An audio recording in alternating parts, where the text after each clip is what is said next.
Here we have a letter from Mark Twain. Twain says, "And if you try to curse through the telephone, they shut you off. It is this ostentatious holiness that grovels me. Every day I go there to practice, and always I get shut off."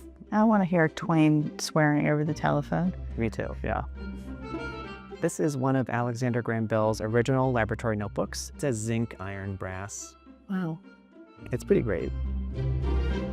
The history of the telephone is actually really well documented here at the library. We have collections across multiple divisions. From the Manuscript Division, I brought some items from some of our collections, especially the Alexander Graham Bell papers, which is over 400 boxes of material. We have Bell's laboratory notebook from 1876. We have some correspondence that he sent and received. From the general collections, I bought a commemorative book about the exposition, and I have bought a collection of telephone books from around the United States.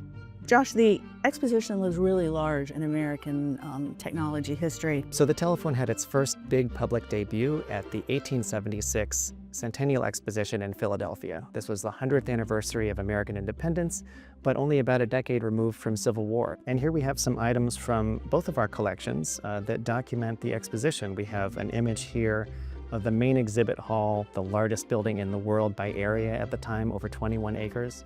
We have some commemorative cards that show the outsides of some of the other 200 buildings at the fair. The Centennial Exposition was full of inventors. They were demonstrating their devices, they were competing with one another. Alexander Graham Bell was there, Thomas Edison was there, Elisha Gray was there also. All three of them actually demonstrating telegraphs. But then Bell also had a brand new invention that he wanted to show, which was the telephone. Alexander Graham Bell was known for a lot of things. That's true. He's best known as the person that created the first working telephone.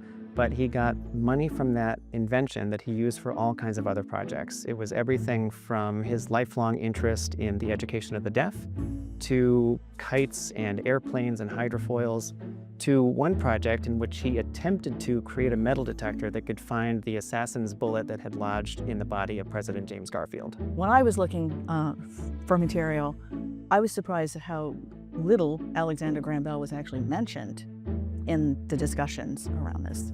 Yeah, that's what we remember from this fair. We remember Alexander Graham Bell and the telephone, and we remember Heinz ketchup was introduced to the public. But Bell and his future father-in-law, Gardiner Hubbard, they did a bad job working the press.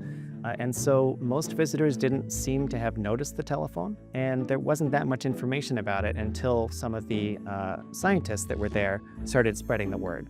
So here we have a letter that Bell wrote back to his family after the fair was over, and he describes demonstrating the telephone for a scientist that was later known as Lord Kelvin. And they were on opposite ends of the exhibit hall. Bell says things like, "Do you understand what I say?" into the line. Lord Kelvin is so excited that he runs towards Bell.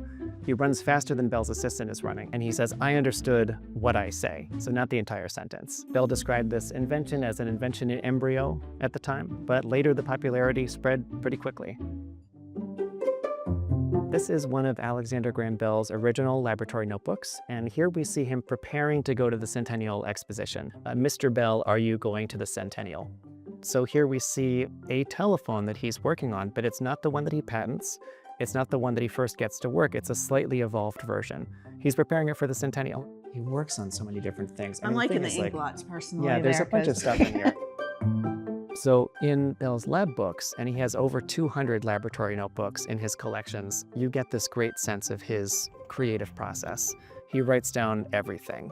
So if you're a biographer, if you want to work with this collection, you see these very, very worked over notebooks that have images and they have narratives about exactly what he's doing. You can reconstruct the entire process.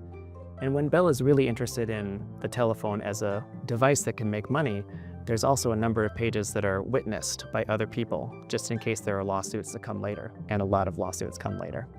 It's just fascinating to see the written word of somebody who, left such an indelible mark on sort of like all sorts of things in modern communication. He's trying to see what kind of mark he can make on these different sheets. Interesting. It's pretty great. Like you can watch his mind work. That's true. Yeah, that's what's great about this. And it was some kind of compulsion with him. He just wrote everything down. Not everybody does that. Some people just don't have the impulse to keep a diary, and we love people that do. And Bell was a diarist for his entire life. That's good. For us. Good for us, yeah.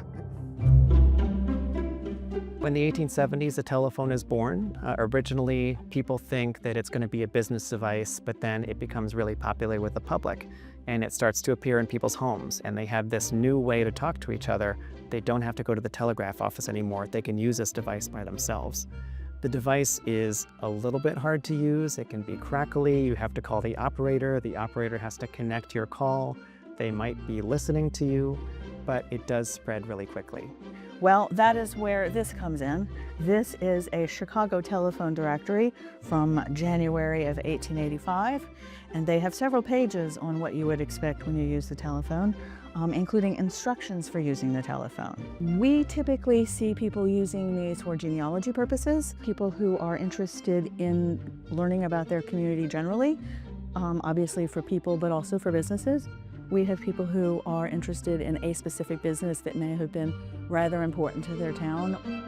I think the library's collections are really great for researchers, anywhere from somebody writing a book or working on a documentary to somebody working on an advanced degree, or from somebody in the general public who is just interested in researching people and businesses in their local communities. Yeah, and the telephone so maps our world that we're able to use these directories for reasons that people never thought of when they were created. They can sort of tell you a whole lot about a community at a given frozen moment in time.